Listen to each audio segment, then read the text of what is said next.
Today I'm going to show you how to use the morph transitions in Microsoft PowerPoint.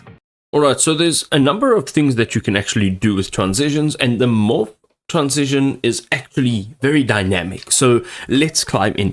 We see over here we've got our very first slide, and over here if you click on this box you can see that this is an element. It's a text element. Now what we want to do is right click on here, and we want to come down and say duplicate slide, and we are going to say duplicate slide again. Now the reason I'm doing this is because I'd like to take the text from here in the second box and I'd like to actually move it along.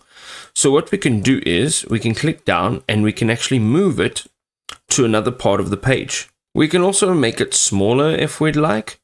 So I'm going to go ahead and just do that. I think that looks good. From here, we are going to stay on our second slide.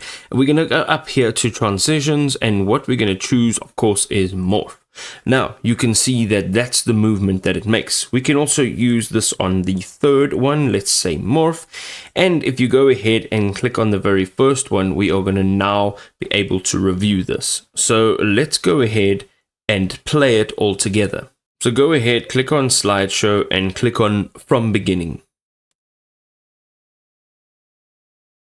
All right, there we go. We've now used the morph transition, and you can literally do this over here for literally any one of these slides. To the right, you're able to adjust the duration. You can apply this to every one of the slides, and then you can also add a sound effect to it, and then you can also have it applied on your mouse click or after a certain time.